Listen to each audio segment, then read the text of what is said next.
Donc déjà, merci à tous d'être présents. L'idée de ce webinaire, c'est en fait de vous présenter une gamme de capteurs et de récepteurs de chez Endless Wireless.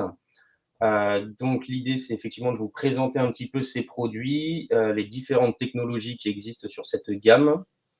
Donc avec Victor, on va vous parler un peu de tout ça et on a prévu de vous faire un petit atelier technique à la fin du webinaire. Ah.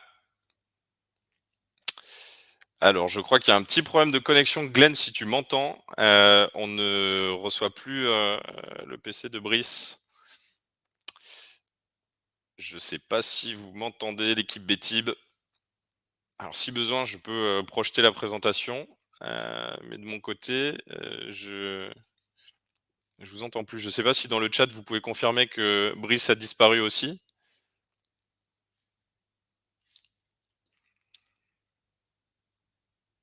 Ah.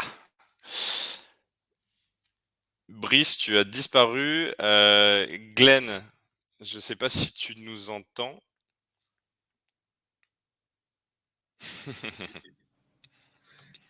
Tu nous entends, Victor?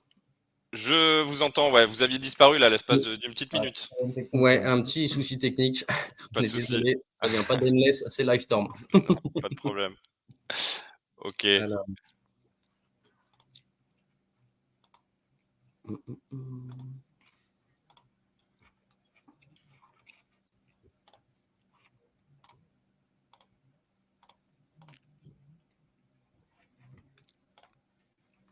Ouais, c'est bon.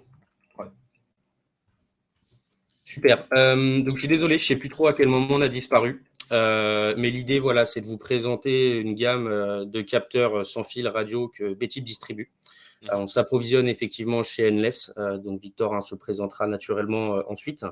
Donc on va un peu vous présenter cette gamme, l'étendue, les possibilités, et à la fin on a prévu un petit atelier technique avec Glenn.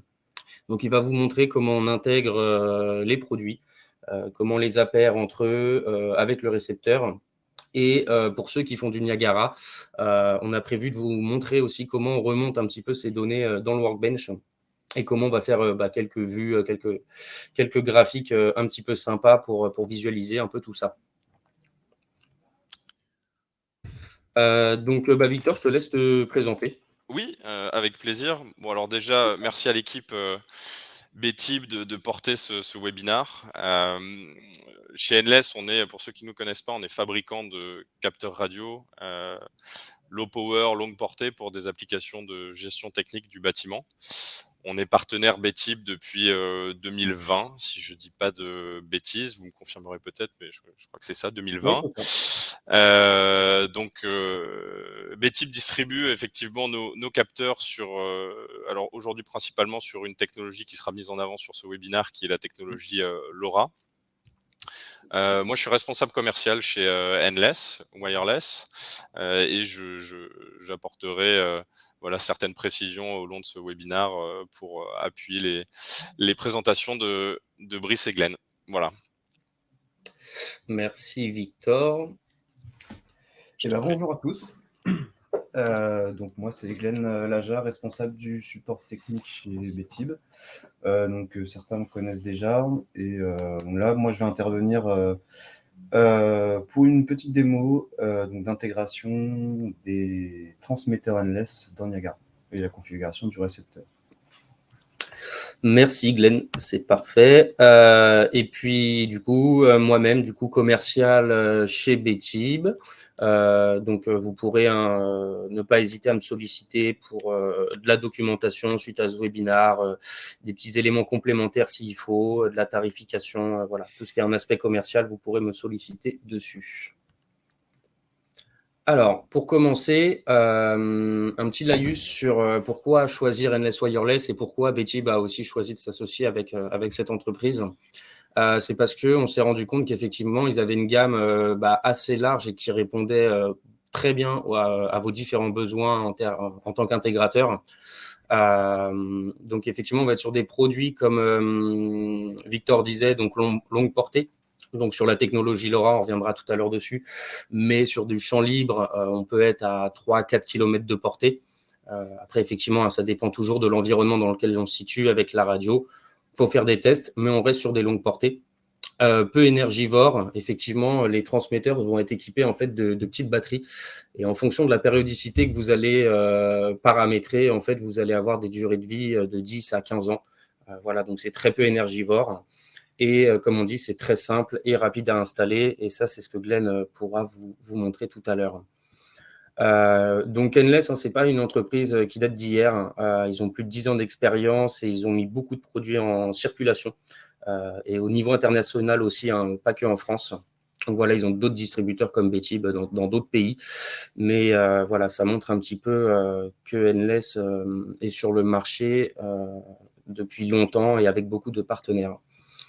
Comme Victor disait, ils sont spécialistes sur les produits sans fil. Donc, anciennement, c'est vrai qu'on distribuait une gamme sur la technologie wireless M-Bus. C'est vrai que cette gamme est petit à petit un petit peu cannibalisée par le LoRa. Donc, c'est pour ça qu'on va appuyer beaucoup plus sur cette techno aujourd'hui lors de notre présentation, parce que c'est clairement ce qui est demandé de plus en plus. Donc, on se dit que c'est très intéressant de vous en parler aujourd'hui de cette technologie.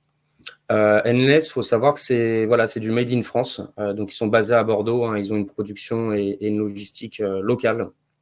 Donc voilà, les échanges se font très facilement dans la même langue et tout ce qui est documentation commerciale et marketing, évidemment, seront disponibles en français. On va vous présenter du coup un petit peu l'étendue de leur catalogue. Donc vous remarquerez qu'ils sont surtout spécialistes sur de la qualité de l'air. Donc on va avoir des produits qui vont permettre de remonter de la température, de l'humidité, le CO2 et le COV. Enfin voilà, des variables qui sont de plus en plus demandées sur notre marché aujourd'hui. Pardon Victor, est-ce que tu voulais rajouter quelque chose? Non, pas du tout. C'est très clair, très clair. Ok. Si vous avez des questions, n'hésitez pas dans le Oui, dans le encore chat. une fois, n'hésitez pas à utiliser le là. chat. Si certaines personnes sont arrivées en cours de route, on repassera dessus à la fin. Donc là, on vous met à l'image un petit peu, à l'écran, l'étendue de la gamme des transmetteurs Endless. Donc vous voyez que vous allez en avoir avec des styles un peu plus en ambiance et des transmetteurs qu'on va plutôt mettre aussi en extérieur. Donc ça dépend un peu du besoin, du cas d'application. Et sinon, vous remarquerez que voilà, on va remonter de la température, CO2, humidité, comme je disais juste avant. Mais on va être aussi capable de remonter, par exemple, des impulsions pour remonter des compteurs. Donc, il y a une gamme qui est spécifique. Trois références qui sont vraiment spécifiques là-dessus. Donc, c'est les TX Pulse qui sont en bas à droite. Donc, j'en parle, je mets un peu l'accent dessus parce que c'est vrai je trouve qu'on en vend quand même de plus en plus, que c'est beaucoup demandé. Donc, voilà, si demain vous avez des compteurs à remonter, que ce soit des compteurs électriques qui émettent des impulsions ou des compteurs de gaz, on aura ce qu'il faut pour remonter toutes ces données-là. Voilà, sans avoir à tirer du câble, etc., ce qui peut prendre du temps et avoir un coût supplémentaire qui n'est pas négligeable. Ensuite, on va avoir des transmetteurs analogiques aussi, de contact ou avec des interfaces 420 milli. Et en bas à gauche, on va avoir les transmetteurs. Donc, on va être capable d'avoir des transmetteurs avec des capteurs intégrés, des transmetteurs avec des sondes de contact, une ou deux d'ailleurs, et un transmetteur avec une sonde externe. Donc voilà un petit peu l'étendue des transmetteurs. Et à ça s'ajoutent évidemment les récepteurs, donc on va en parler juste après. Et si jamais, on peut aussi ajouter des répéteurs pour améliorer le signal entre vos transmetteurs et vos récepteurs. Encore une fois, la radio, c'est quelque chose qu'il faut tester et la qualité du signal n'est jamais la même d'un site à l'autre. Mais si besoin, on peut toujours l'améliorer en ajoutant des répéteurs ou voire même des antennes longue portée qu'on recommande même fortement sur les récepteurs. Voilà, on a toujours la possibilité d'améliorer ce signal. Je crois que Didier avait une question sur le fait que est-ce que les transmetteurs de télérelève peuvent également marcher sur les compteurs d'eau impulsionnels? Alors oui, sur notre offre de transmetteurs de télérelève de compteurs, aujourd'hui on propose des transmetteurs impulsionnels qui marchent avec tout type de compteur impulsionnel à partir du moment où on est sur du contact sec ou du collecteur ouvert. Une référence pour tout type de compteur impulsionnel autre que des compteurs gaz qui est le TX Pulse 600-036. Donc ça pourrait aussi marcher sur du compteur d'eau, pas de souci. La référence ATEC, c'est vraiment dédié au compteur gaz, et la référence Pulse LED est, elle, dédiée à des compteurs qui délivrent des impulsions lumineuses, des flashs LED, type un Linky par exemple. Là, on peut venir compter le nombre de flashs lumineux et en déduire derrière la consommation. Voilà. J'espère que ça répond à la question, Didier.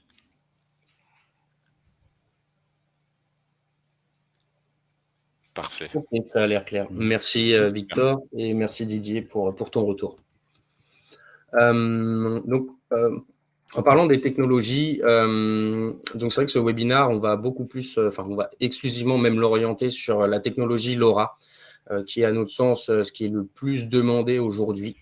Et on va vous montrer en fait comment établir un réseau privé. Donc, on ne va pas dépendre d'un cloud externe ou quoi que ce soit. Ça, c'est ce qu'on vous expliquera après. Donc, c'est une technologie qui est peu énergivore, comme on disait tout à l'heure. Une très grande portée aussi. Donc, à vue, on vous a indiqué 3 km. Et au niveau des récepteurs, donc en LoRa, Betib est capable de vous proposer 2 récepteurs. Donc, une version en Modbus IP et une version en BACnet IP. Et pour notre petit atelier technique, pour votre information, ça sera le récepteur en BACnet IP qu'on va utiliser. En parallèle, vous connaissez peut-être aussi le LoRaWAN, qui est un réseau en fait qu'on établit de façon privée ou opérée. Donc privé, je pense à utiliser des gateways LoRaWAN du marché. On en reparlera un petit peu après. Ou de façon opérée, donc en passant par un opérateur, par exemple Orange. Et par contre, quand on est dans ces cas-là, ce qu'il faut bien prendre en compte, c'est qu'il faut alimenter, il faut prendre un abonnement en fait pour chaque capteur, chaque transmetteur qu'on va ajouter sur le réseau. Donc voilà, c'est un peu les différences fondamentales entre les deux technos. Si je peux, Victor, je t'en prie, n'hésite pas. oui, merci beaucoup. Alors, si je peux juste apporter une petite précision, si on regarde sur la droite de l'écran, le LoRaWAN, c'est le LoRa classique que la plupart des intégrateurs connaissent. Donc, soit public via Orange ou n'importe quel opérateur, soit en privé via une gateway. Quand on veut remonter les informations de capteurs vers une gateway et ensuite les mettre à disposition d'un contrôleur, d'un automate, généralement, les gateways, on en parlera un petit peu après, mais les gateways nécessitent de l'intégration du décodage de trames de données, parce que nativement, elles ne décodent pas les trames de données de capteurs. Donc nous, vraiment, la brique qu'on apporte chez Endless, c'est ce mode LoRa propriétaire qui est sur la gauche de l'écran, où là, finalement, on fait le travail d'intégration. On a développé des récepteurs, donc soit Modbus, soit BACnet, qui prédécodent les trames de données de nos transmetteurs et qui permettent de restituer les trames soit en table Modbus, soit en objet BACnet, et ça fait gagner beaucoup de temps aux intégrateurs quand ils veulent traiter ça sur des automates en Modbus ou en BACnet. Donc en fait, c'est vraiment là-dessus qu'on va mettre l'accent aujourd'hui sur le webinaire, comme disait Brice. Et c'est, je pense, un mode qui peut vraiment être d'intérêt pour vous qui participez à ce webinaire, puisque c'est du plug and play, transmetteur, récepteur, mais on y viendra juste après. Merci beaucoup, Victor.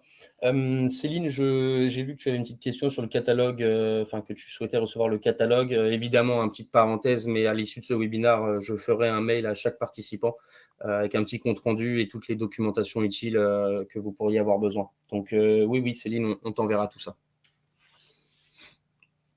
Alors, maintenant, ce qu'on veut vous montrer, c'est les différentes architectures qu'on vient de parler, pour vous montrer un petit peu comment tout ça s'articule. Donc, en fait, quand on va établir un réseau privé en LoRa, on sera sur une communication point à point.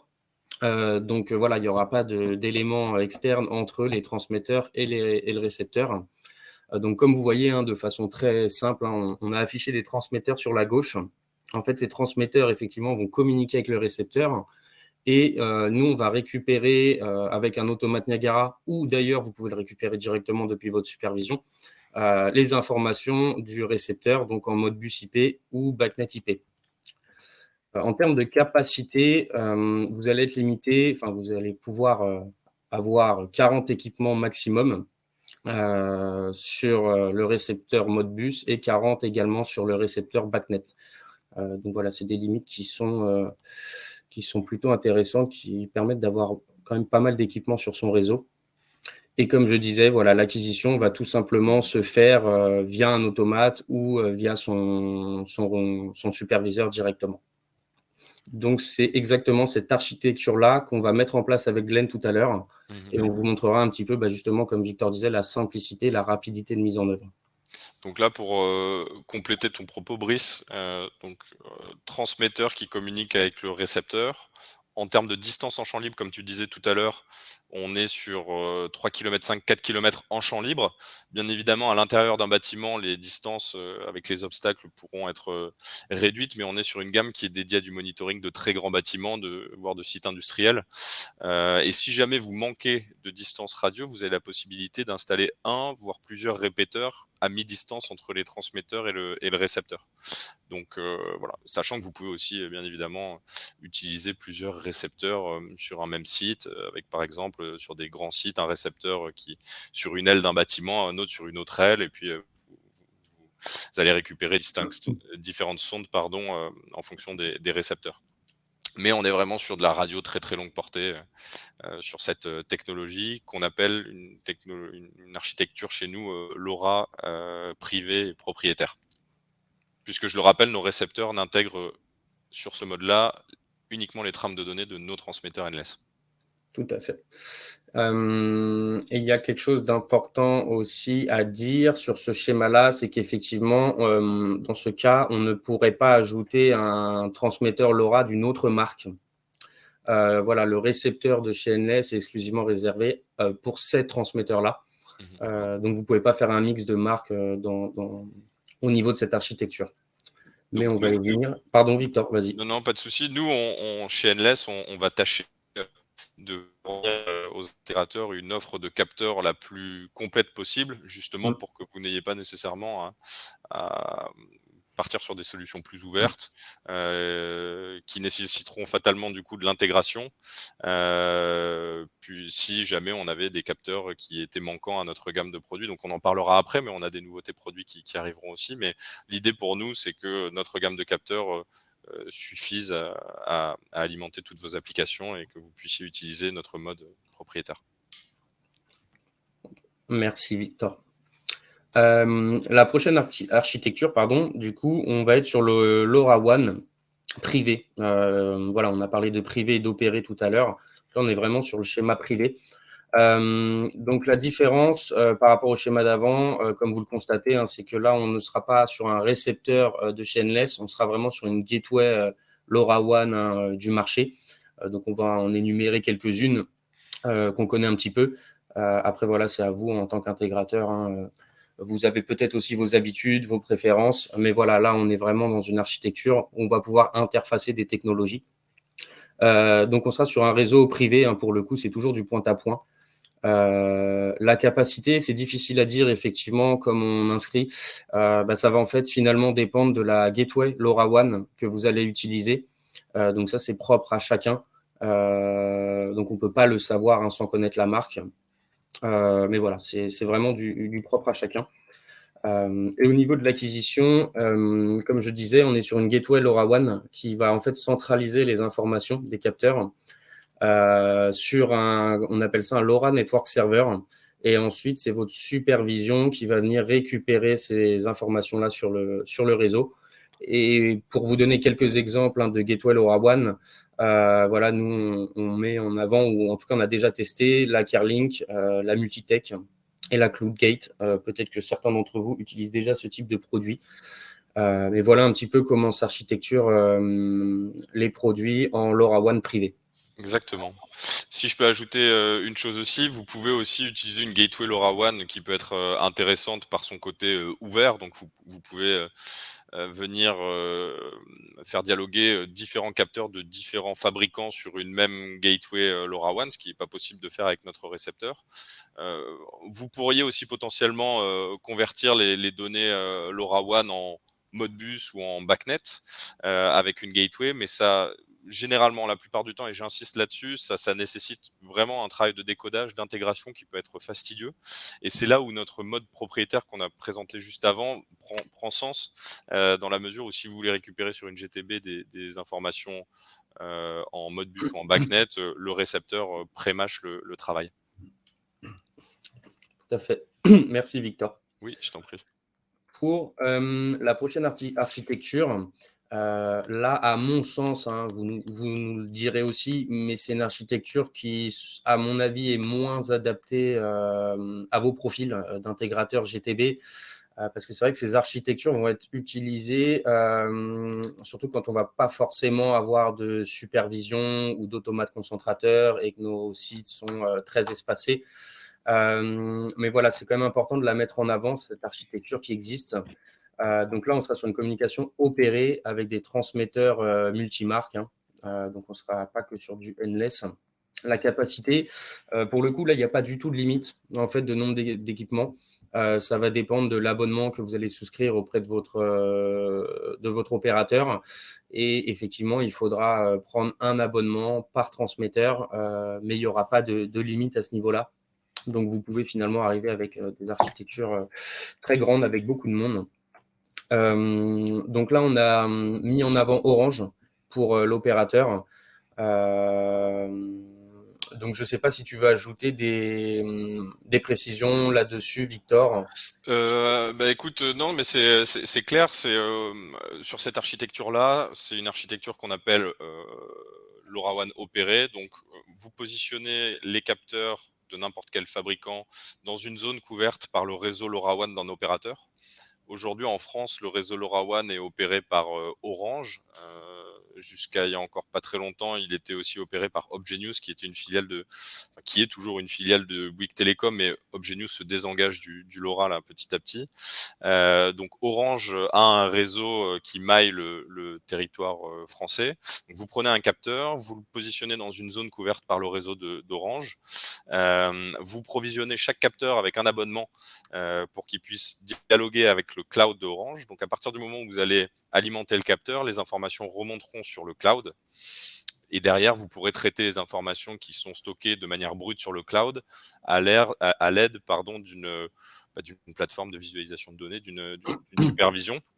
Mais ça, c'est effectivement, comme tu le disais, pas forcément, je pense, adapté au profil des clients de B-Type, dans la mesure où j'imagine que la plupart d'entre vous utilisez généralement des automates. Donc, quitte à utiliser de l'automate, voilà, autant bâtir un réseau privé qui bypasse un petit peu ce côté abonnement pour chaque capteur, et vous n'êtes pas dépendant d'un opérateur tiers pour voilà. Dans la plupart des cas, on est un petit peu plus incertain maintenant par rapport à leur pérennité, quand on voit ce qui s'est passé avec Sigfox, le désengagement d'Obgenius. Donc voilà, après, ça peut être intéressant dans certains cas, quand vous n'avez pas de GTB sur place, quand vous n'avez pas d'automate, que vous voulez remonter 1 ou 2 points qui pourraient être difficiles d'accès. Là, passer par un réseau opéré, je pense que ça peut être intéressant. Tout à fait. Merci, Victor. Oui. Donc maintenant, en fait, on va passer à l'atelier. Donc en fait, l'objectif de cet atelier, ça va être vraiment de mesurer et analyser les variables en fait des transmetteurs. Et tout ça, en fait, c'est toujours dans le même but, c'est d'améliorer la performance énergétique de son bâtiment, de maîtriser ses coûts. Donc, ce qu'on va faire, c'est qu'on va bâtir un réseau LoRa privé, donc entre des transmetteurs de chez Endless et un récepteur BACnet IP de chez Endless, toujours. Et en fait, on va remonter les données dans une supervision Niagara directement. Donc, on va vous montrer comment sont paramétrés les transmetteurs, comment les appaire au récepteur, grosso modo, la configuration. Et on vous montrera un petit peu comment on est capable de visualiser tout ça sur des beaux graphiques à la fin de cet atelier. Donc, on va donner la main à Glenn, qui va vous présenter ce petit atelier. Alors Glenn, pendant que tu prends la main, peut-être que je vois que Didier avait une question aussi sur le type d'abonnement à souscrire auprès d'Orange. Orange, si vous souhaitez connecter un capteur LoRa à leur cloud, il faut souscrire un abonnement pour chaque device qui sera connecté au cloud. J'ai pas les tarifs en tête exacts des abonnements Orange, mais on est à la louche, hein, je dirais, sur peut-être entre une quinzaine et une vingtaine d'euros par capteur et par an pour connecter sur le cloud d'Orange. Donc ça, c'est plutôt à voir avec Orange, mais voilà, je donne une fourchette, on est sur une quinzaine, vingtaine d'euros par capteur et par an. Ok, merci Victor pour ces précisions. On va passer à la démo. Donc, comme l'a souligné Brice, on va intégrer des transmetteurs LoRa Endless. Donc, quand on reçoit les transmetteurs, les choses à vérifier déjà, c'est la batterie. Donc, on va venir alimenter le transmetteur, pardon, je vais y arriver, en branchant sa batterie. On vérifie également la position du cavalier qui permet de switcher entre le LoRa privé et le LoRaWAN. Donc nous, on est sur du LoRa privé, donc on a bien positionné dans la bonne position. Le récepteur, on l'alimente en 24 volts, on le configure par défaut, il a une adresse IP qui est en 192.168.77.77. Donc on configure son PC avec lequel on va venir le configurer donc, dans les mêmes configurations IP. Et puis on va accéder à son interface web. Donc moi j'ai changé l'adresse IP en 5.21, c'est celle-ci. Donc quand on se connecte à l'interface web, on arrive sur cette vue. Donc la première vue ici réseau, c'est une vue d'audit radio. Donc on a la possibilité on visualise tous les transmetteurs qui sont proches du récepteur. Donc là, j'ai rien configuré au niveau de mon récepteur et on visualise 3 transmetteurs qui sont ici avec les signaux radio, l'état des batteries et les différentes transmissions de données qui sont visibles ici. Donc ça peut vous aider à vérifier si le récepteur reçoit bien les données des transmetteurs et si vous ne devez pas potentiellement installer un répéteur pour améliorer la qualité du signal. Dans la partie config TX, hop, ici, donc c'est à ce niveau-là qu'on va venir ajouter les transmetteurs. Donc on fait ajouter X, on choisit suivant ce qu'on a dans la liste, donc la référence que l'on veut intégrer. Moi j'ai choisi d'intégrer un TX+, donc que je vais trouver ici. Je peux lui donner une localisation pour indiquer où se trouve ce transmetteur au niveau du bâtiment. Et l'ID LoRa, c'est quelque chose qu'on retrouve physiquement sur le produit. Donc le mien, c'est marqué ici, LoRa ID, donc c'est le 142. On peut jouer sur la périodicité, donc tous les combien de temps on va transmettre des données sur ce transmetteur. Donc on a ici une différente liste. Dans les options, il y a, suivant la référence, on peut donc définir des valeurs, activer une nouvelle configuration. Bon, là, je vais laisser, je vais faire une config minimale. Je vais laisser comme ça. Et puis, on enregistre. On peut également exporter une configuration. Donc, une fois qu'on a ajouté plein de transmetteurs, pensez à sauvegarder votre config. Donc, il suffit d'exporter. Moi, je l'ai déjà fait tout à l'heure, donc je vais importer une ancienne config que j'ai fait pour vous montrer que je peux, hop, en important ce fichier, voilà, réajouter, pardon, des transmetteurs. Donc, on retrouve ici. Et si hop, on va tout enlever. Je vais réimporter pour vous montrer que celui que j'ai fait tout à l'heure va aussi être présent. Ensuite, on a la partie configuration du récepteur. Donc là, on est sur un récepteur BACnet. donc on a dans cette visu-là la possibilité donc, de configurer la partie BACnet. Donc on peut être en MSTP ou en IP.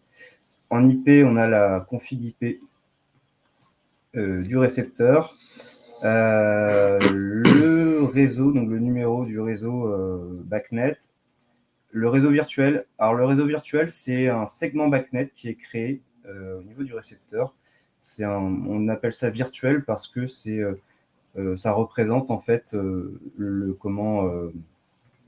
la partie LoRa, entre la communication LoRa entre les transmetteurs et les récepteurs. Donc pensez ici à changer le virtuel réseau, le network number, si je fais référence à la dénomination dans Niagara, si jamais vous avez plusieurs récepteurs, pour avoir toujours un numéro de réseau unique sur l'inter-réseau BACnet. Vous avez le device ID, donc ça c'est l'identifiant BACnet du récepteur, et la base IDTX, c'est l'identifiant des transmetteurs. Donc ils vont commencer par cet identifiant-là, et ensuite ça va s'incrémenter suivant le nombre de transmetteurs que j'ai.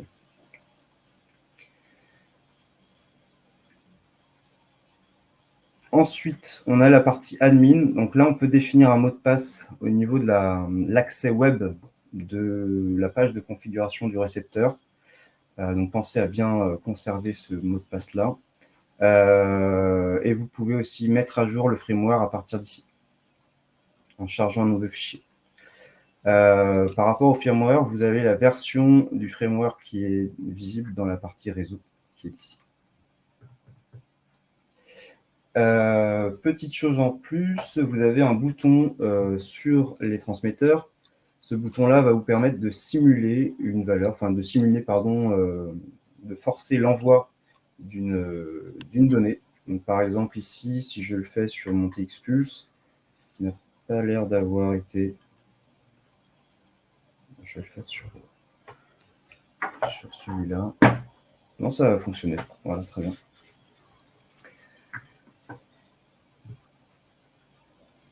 Donc voilà pour la partie configuration, intégration des transmetteurs dans le récepteur. Dans la partie, donc une fois qu'on a fait ça, on va pouvoir passer sur Niagara. Donc là, l'intégration va se faire dans Niagara, dans une station. Donc on va déclarer un réseau BACnet dans la partie driver. Je crois que Didier avait une question sur l'ID LoRa, savoir si c'était un numéro unique pour tous les équipements LoRa. L'ID LoRa, c'est l'identifiant du capteur, donc il y a un ID différent pour chaque capteur, et cet ID est fourni sur une étiquette qui est sur le flanc des transmetteurs. Voilà, Didier, on pourra répondre aux questions aussi par la suite, mais l'ID est vraiment propre à chaque transmetteur. Merci. Désolé, Glenn. Non, il n'y a pas de souci. Donc, j'ajoute un réseau BACnet. Hop, je viens le configurer. Donc, je définis ici, ça va être l'identifiant. Hop, j'étais déjà en majuscule. L'identifiant de ma station, Niagara. Et puis, hop, la partie IP port, puisque je communique en BACnet IP. Donc, je choisis mon adaptateur, j'active le réseau. Je reviens sur mon réseau, je vais faire une découverte, donc un scan. Alors ici, hop, je filtrerai pour ne pas avoir tous les équipements qu'il y a sur notre réseau interne. Un petit envoi global.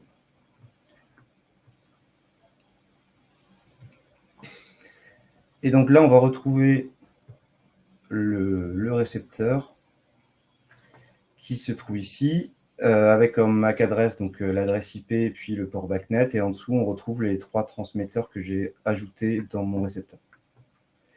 Par rapport à ça, vous avez aussi à disposition, on met à disposition une palette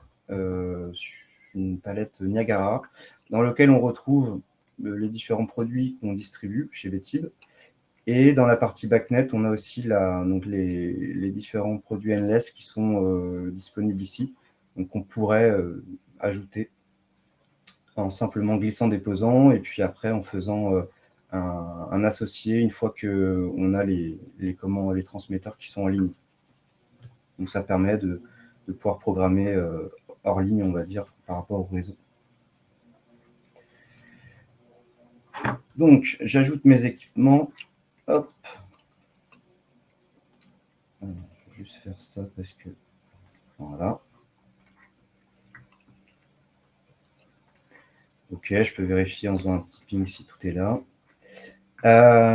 Ensuite, au niveau des points, on va donc aller dans la section points. On va faire une découverte également pour visualiser qu'est-ce qu'on a comme données. Donc, on retrouve les différents objets ici, enfin les propriétés, différentes propriétés des objets définis. Donc, moi, je vais récupérer, hop, ça, et puis on va prendre...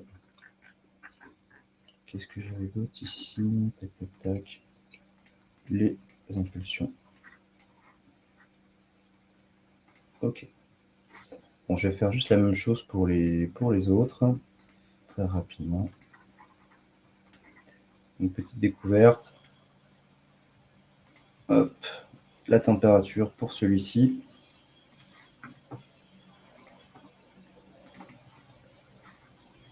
Et la même chose pour celui-là.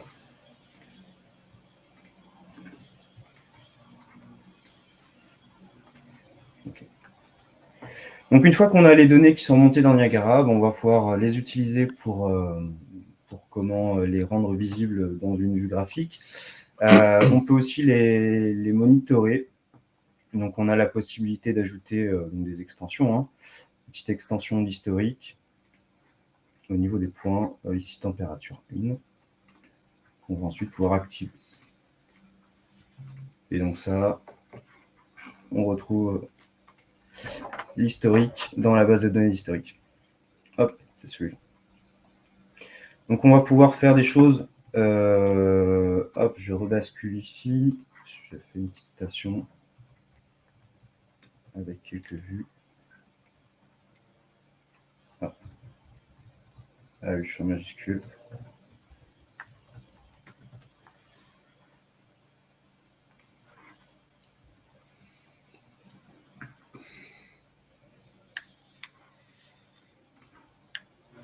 Alors, je suis en Wi-Fi, voilà, ça apparaît. Donc, on peut faire des vues, donc animer des PX. Donc là, c'est ce qu'on a fait. On a simplement pris les données et on les a déployées dans un plan d'étage. Donc là, c'est du classique. Et on peut aussi, donc, avec les données ou avec les différents... Ah, lui, il n'a pas pris. Avec les différents historiques, les utiliser pour donc les visualiser dans ce genre de graphique. Donc là, on est sur des cartes actives, donc qui permet d'avoir ce genre de visu assez sympathique. Donc, ce que Glenn disait, juste petite précision, quand il dit les cartes actives, pour ceux qui ne connaissent pas. Donc là, on est sur une base Niagara, mais effectivement, les vues que vous voyez ont été éditées grâce à des petits outils complémentaires que Betib a développés. Donc, ça s'appelle Active Framework. Et c'est ni plus ni moins que des fonctions à valeur ajoutée pour Niagara. Donc, si la parenthèse, mais si certaines personnes sont aussi intéressées par ce type de possibilités, vous pouvez tout à fait nous contacter pour en discuter. Et puis voilà, je pense que j'en ai terminé avec la démo. Ouais, c'est très bien. Merci. Donc non, c'est très bien. Merci Glenn en tout cas. Donc voilà, j'espère que ce petit atelier a permis à chacun de se rendre compte qu'il ne faut pas beaucoup de temps pour intégrer les produits et de façon privée, ça met encore plus en évidence ce que Victor disait tout à l'heure. C'est que voilà, on n'est que sur du paramétrage et de la petite configuration. Donc c'est une techno qui est plus ou moins à notre sens plug and play, parce que le temps d'intégration est très rapide. Donc merci Glenn, je vais juste reprendre la main. Vas-y. Didier, la valeur RSSI est sous forme de DB. Elle est en négative.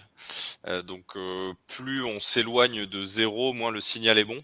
Quand on est entre -20 et -100, le signal est très bon. Entre -100 et -110, le signal commence à faiblir un peu et généralement, on demande d'installer des répéteurs, on recommande d'installer des répéteurs passé les -100, -115 en termes de dB. Merci J'en Victor. profite pour répondre aux questions. Oui, non, bien au sûr, fur et à tu mesure. fais bien. C'est top. Donc cette petite dernière diapo pour vous présenter les petites nouveautés qui vont arriver côté transmetteur. Donc c'est prévu pour la fin du mois de mai, grosso modo. Donc on va être sur un TX Modbus, le premier produit qui est à gauche. Donc ça va vous permettre de lire et d'écrire dans une 60aine de registres Modbus. Vous pourrez avoir 10 esclaves maximum derrière ce produit. Donc typiquement, on peut imaginer effectivement remonter aussi des compteurs communicants via ce type de produit. Il sera utilisable en mode LoRa propriétaire uniquement, donc le mode qu'on vient de voir. Ça s'alimente classiquement de 7,5 à 24 volts. Et le deuxième produit, ça va être plus effectivement un transmetteur qui sera équipé de 2 entrées et 4 sorties contact. Voilà, comme on l'indique, pour faire des remontées de changement d'état ou du petit pilotage. Ça peut être très intéressant comme produit. Ça de la même façon que le X-Modbus. Et on sera également sur une sortie vers la fin du mois de mai. Donc n'hésitez pas dans le chat, ça m'intéresserait de savoir si ce type de produit peut avoir un intérêt pour vous, peut répondre à certains besoins. Voilà, n'hésitez pas à nous dire si ces produits peuvent vous intéresser. Oui, tout à fait. Et en complément du coup de ce que tu disais, Brice, donc pour leur V1, ces produits qui seront disponibles à partir de la fin du mois de mai seront compatibles LoRa propriétaire, donc uniquement avec nos récepteurs. Dans un premier temps, on prévoit chez Endless de les rendre LoRaWAN compatibles d'ici la fin de l'année 2023, mais sur la V1, ce sera uniquement du LoRa propriétaire. Après, les produits intègrent un serveur de configuration, donc si demain vous avez besoin de faire des updates firmware, vous pourrez le faire simplement. Et une fois que le LoRaWAN sera disponible, vous pourrez les rendre compatibles LoRaWAN avec un petit update firmware. Donc uniquement compatible avec nos récepteurs. Et j'insiste sur le fait aussi que le transmetteur Modbus, qui permettra de lire des registres Modbus et les envoyer en radio, ne sera compatible qu'avec nos récepteurs Modbus et pas BACnet. Donc l'idée, c'est qu'on fait un pont transmetteur qui lit des registres Modbus vers récepteur Modbus raccordé à un automate. Voilà, et pour le TXIO aussi, peut-être une petite précision. Petite précision, il sera utilisable de 3 manières distinctes. Donc première façon, c'est ce qu'on appelle le remote control. Donc là, c'est assez classique, c'est le transmetteur remonte le statut de ces 2 entrées au récepteur en radio et pilotera ses sorties en fonction de commandes qui seront envoyées par le récepteur. Donc là, c'est transmetteur-récepteur et on remonte des statuts d'entrée et on pilote les sorties. Donc ça, c'est le mode remote control. Ensuite, on a le mode local control, où finalement le transmetteur, on lui paramètre une certaine intelligence, il y a un petit peu de logique qui peut être paramétrée dans le serveur, où le transmetteur va piloter ses sorties en fonction du statut de ses entrées. Donc ça, c'est vraiment l'intelligence et au niveau du transmetteur et c'est pas des commandes qui viennent de l'automate.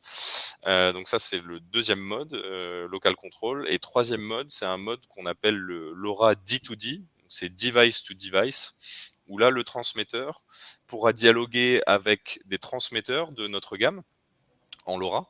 Donc il fait office de transmetteur, mais aussi de récepteur. Enfin, il agit comme un récepteur finalement. Donc c'est transmetteur qui dialogue avec des transmetteurs TXIO, qui dialogue avec des transmetteurs endless, ça peut être des transmetteurs de CO2, température ou autre. Et le pilotage des sorties se fait en fonction de seuils d'alarme qui ont été configurés au niveau des transmetteurs. Donc, par exemple, si on a configuré un seuil d'alarme à plus de 20 degrés sur un transmetteur d'ambiance, et bien là, il pourrait y avoir un pilotage de sortie en conséquence. Donc là, c'est vraiment transmetteur TXIO en dialogue avec des transmetteurs autres de la gamme chez Endless, mais 4 transmetteurs maximum.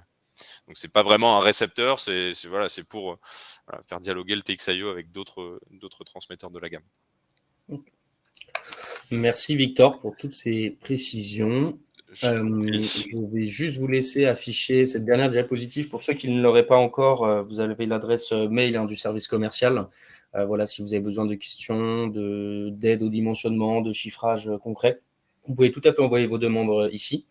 Et je pense que maintenant, on peut en profiter pour repasser sur les différentes questions qui ont été posées. Si on les reprend dans l'ordre. Il y a une question de Baptiste.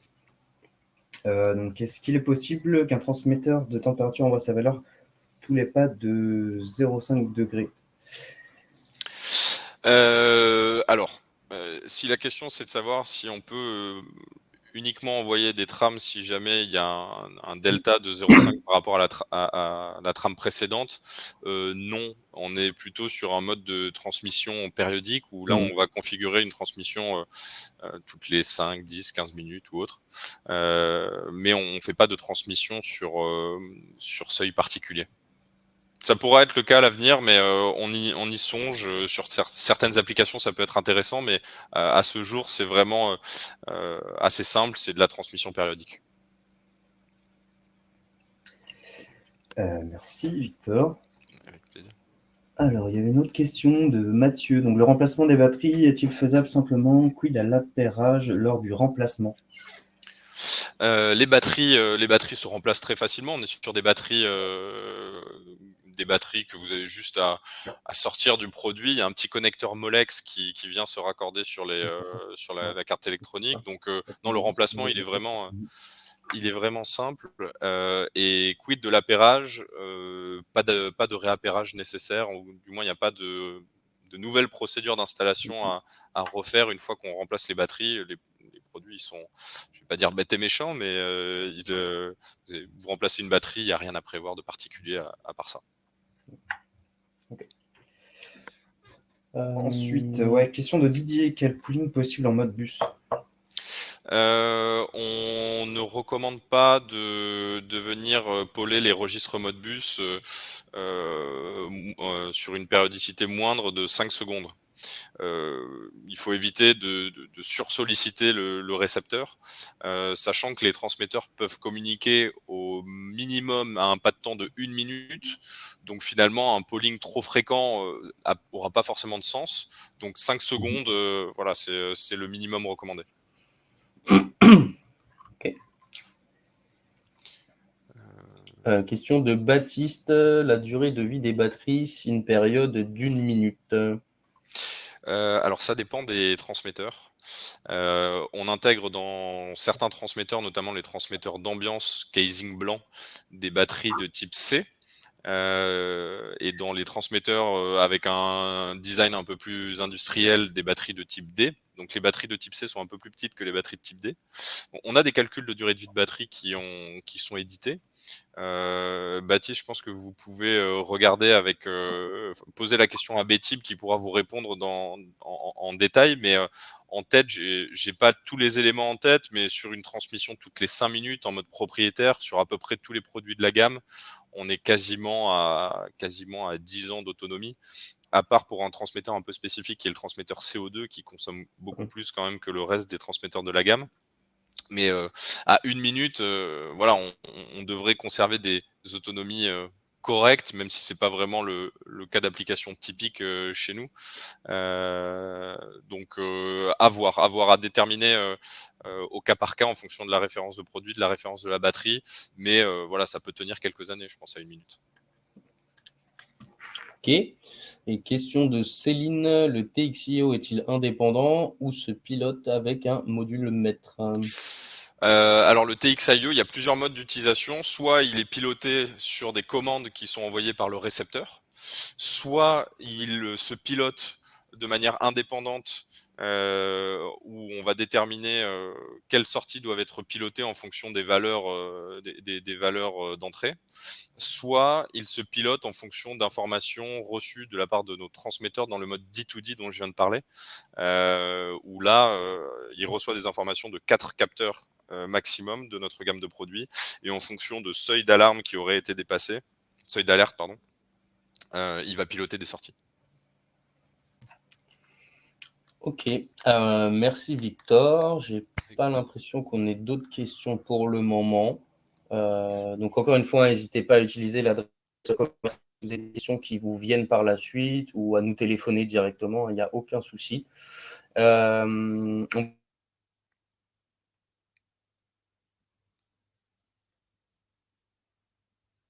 ce webinaire s'il faut. Je crois que la connexion a rencontré un problème. Vous nous entendez toujours, Victor? C'est bon? On t'a perdu 5 secondes, mais c'est bon. Ok, ça marche. Donc voilà, on a fait le tour du webinaire. Des questions, on va revenir vers vous avec un petit mail par rapport à tout ça. Et on tient à vous remercier pour en tout cas votre participation. C'est grâce à vous aussi qu'on peut faire ce type d'événement. Donc, c'est vraiment une très bonne chose. Donc, on va vous remercier, vous souhaiter une très bonne journée et si besoin, n'hésitez surtout pas à revenir vers nous. Merci à tous pour votre attention et puis, comme le dit Brice, n'hésitez pas à contacter l'équipe Betib. Vous êtes entre de bonnes mains. La maîtrise des produits Endless est parfaite, donc n'hésitez pas à rentrer en contact avec Betib. Et merci à vous pour votre attention. Merci à tous. Merci à tous. Merci Victor.